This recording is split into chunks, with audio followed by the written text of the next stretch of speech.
Hello and welcome to my podcast. Do me a favor, subscribe to the John Keim Report wherever you get your podcast. If you're watching on YouTube, hit that like button, hit that subscribe button. You can find us there as part of Ampire Media, Ampire. Always much appreciated when you tune in. Don't forget, you can read my work on ESPN.com. I told you the other day I'm going to have a report, or not a report, an analysis of the Terry McLaurin situation.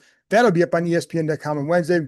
Why are we in this spot? Why can't they get something done? Well, it's because both sides see several main points very different. It's why I've always felt this would be a tricky negotiation, and why I kind of laugh when people thought like, oh, it's going to get done in the first day of camp. No, it never was going to be there. This was always going to be tricky. And until they see things a little bit more similar, it's going to be tough. Anyways, and the question is, does he play under his last year of his deal, or does he play under an extension? Because at some point he's got to play. Otherwise you lose money. And you also don't want to be going into a free agency year, coming off, not playing a lot because you were holding out or whatever. And it's not going to help your value. It's going to hurt it. So anyways, but that's going to be up on ESPN.com on Wednesday. Also, don't forget the John Keim Report is presented by AAA.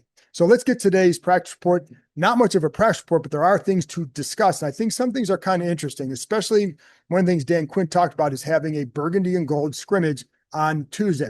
So that's today. That's why today was just more or less a jog through. They kind of divided the teams. They have both teams are going to be coached by players and, different play callers. So, and I'll get to some of this in a minute, but that's going to be taking place on Tuesday. They have a 9 a.m. practice. So check back. That'll be an interesting one to wrap up for sure, because it's really a lot like a joint practice, but just an inter squad joint practice. How is that? And the other thing is, it's not really burgundy and gold. It's burgundy and white because one team's in burgundy and one team's in white. But, you got the point. And I'm going to talk about that in a minute. Let's get some injury updates first. Laremy Tunsil left practice a little bit early on Sunday. I'm forgetting what day it is. Left a little bit early on Sunday. Didn't know why. Turned out there was like some minor tweak, but he was back on the field today. Now, again, it was a glorified jog through, but he was out there at left tackle.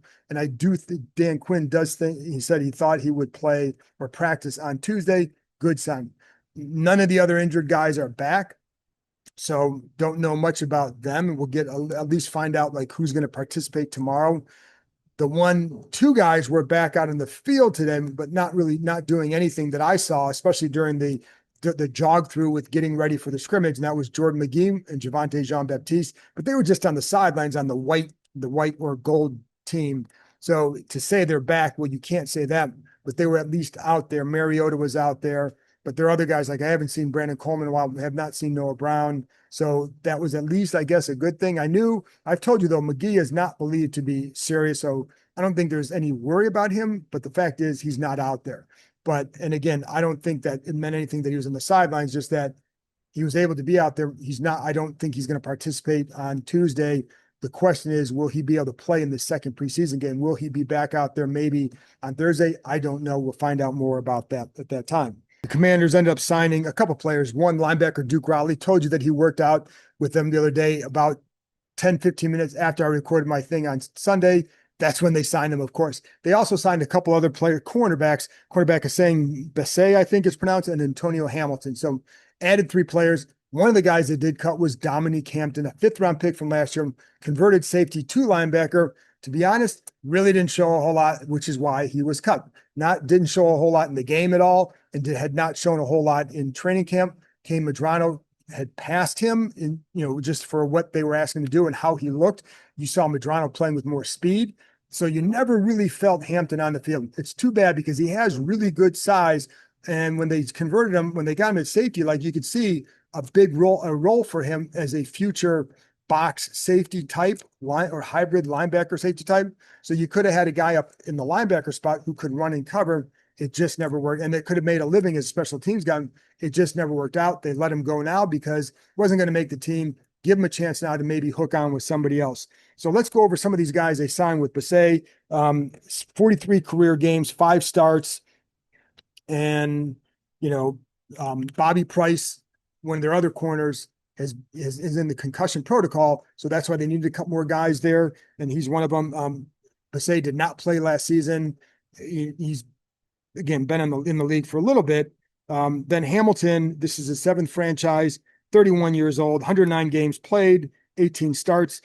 he was in Arizona, so he would have been with Cliff Kingsbury, and then with Say would have been in with the Chargers with Tom Donatel, secondary coach. So there is a connection there. And then with Riley, 8-year guy, again 31 years old, so another guy over 30, can play Mike linebacker, known for special teams and coverage ability. So somebody asked me about Nick Bellore in one of the comments.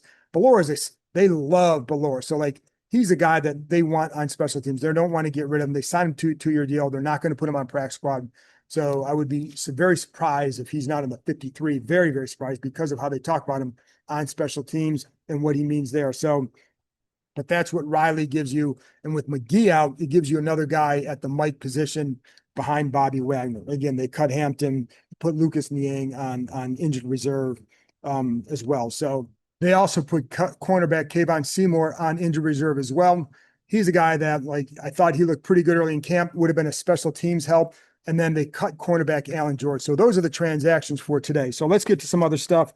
So some people like Ben Standig asked Quinn about like, why not go get a receiver because of how they haven't really separated the way that everybody would like.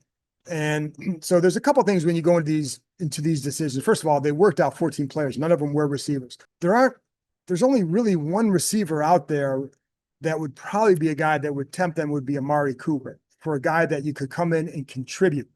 The other guys they already have on the roster, like the guys that you would find on the street now, are the guys they already have on the roster. So they different names, you're kind of swapping guys, but it's what they have. Like the group will look better when Noah Brown and McLaurin are out there. So if you're Washington, like, McLaurin's going to come back at some point.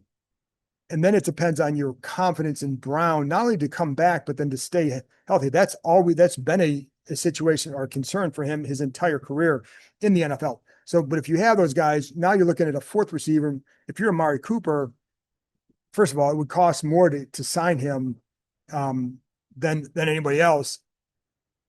And then it's like for him, okay, you got McLaurin, you got Debo, and maybe he's obviously been better than Noah Brown, but these guys like Noah Brown, and so where are you? How many touches are you going to get? So I think that's one where let the situation develop. If you're Cooper, to see where the best fit is. I have no clue if they're interested in him. I haven't heard his name, but he's the guy that's out there. He is not a replacement for McLaurin, but if you needed another number 2 guy, you could do something with him if you wanted to go the route. I'm not saying they are by any means, but other than him, you have guys like Gabe Davis, who was cut by Jacksonville after signing a 3-year deal last year, cut after one season with a failed physical designation. So I know he's visited some teams, still out there. So, those are the guys that are out there, folks. So there's not a lot out there. So when you're bringing guys in, you bring them in to see, can they actually make your roster? I don't think there's anybody outside of Cooper that would come in and automatically be one of those guys. So anyways, but that's, is it as the receiver room produced early on? No, but I do think that there's some potential there when everybody's there. So now let's get to the jog through today, or just, what they're setting up. The funny thing is, like, this is, I think, something that players are going to enjoy.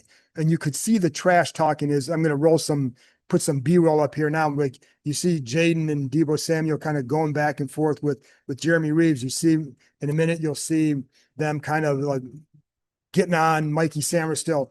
A lot of good-natured ribbing or trash talking. And of course, Daniels almost always in the middle of that. So it's really going to be a glorified scrimmage, but it's a way to break up the monotony. They have 6 days before their next game. They had 6 practices before their next game. It could get monotonous. So this is one way to break that up. And this is something Dan Quinn said he thought about over the summer and wanted to try.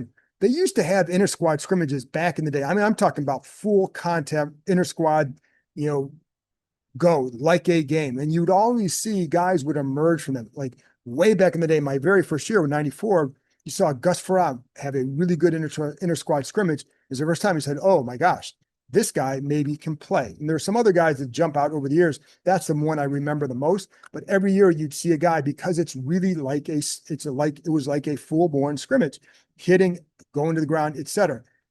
Teams don't do it like that anymore. So this is going to be a lot like the joint practice where you're going hard, but you're not taking guys to the ground because it is your teammate. Like you don't want to injure one of your guys. So I think the intensity will be a little bit more than a regular practice, I think. So it should be a fun one to watch. Guys seem to be enjoying the concept of this. And I do think that, I think it's something that again breaks up the monotony. And if there wasn't such a long gap between games, I don't think they'd be doing this. But there's a couple more things too. And again, Quinn is so big into competition that this falls into that. He's also big on developing, and this is another aspect of that. So last year, I wrote a story on him, and one of the things he said that he changed from Atlanta was just his ability to develop coaches and how he went about developing coaches. And you'd hear different coaches getting the tight ends coach, defensive backs coach, getting up in front of the room and presenting the game plan or their plan, right? And it just that's what coordinators do. So if you want to develop as a coach, you have to get used to doing that in front of a group. That's what he does. So now in this situation, you have head coaches for either side, and you have different play callers for both sides.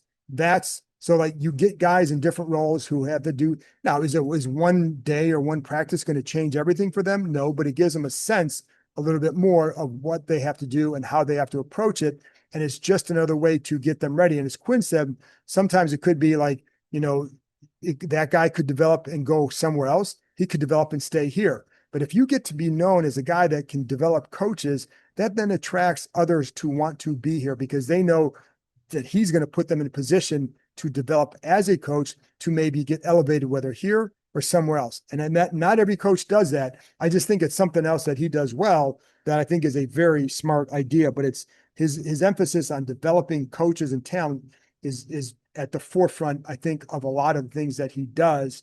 And it's why I've told you before how much he talks to like basketball coaches and the way they develop their talent and how he's tried to implement that into an NFL setting.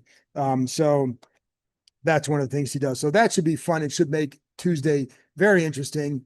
Anyway, just a couple more things. One, the actor John Bernthal, Maryland native, massive Washington Redskins / football team / Commanders fan, was out at practice today, talked to reporters afterwards, said, and I think you guys like hearing this, but when a guy's a big time, guy becomes big time, he's been in a lot of movies, etc. He said that he was filming in Morocco last year during the Hail Mary. And so when he saw that, he said he was running through the streets of Morocco, basically very excited after that play. So folks, he's one of you. Anyways, the last one is I'm going to have a little conversation with Johnny Newton to wear on Tuesday after practice. But one of the things he talked about is just, first of all, like why he made those plays the other night, and some certain things where it's about play recognition. And one play he made that was like on the screen pass where he just felt very good about because he recognized the play based on how the lineman played him, about how the lineman moved, et cetera. So there are things that he's picking up that help you in your game. And that's one of the things that he was excited about. I think they're excited about. Dan Quinn talked about his hand usage, but Newton talked about his footwork and also play recognition. So I'll air that on Tuesday after the burgundy and gold /white scrimmage. Anyway, folks, that's it for me. I appreciate you tuning in. I will be back on Tuesday after the scrimmage. I will talk to you next time.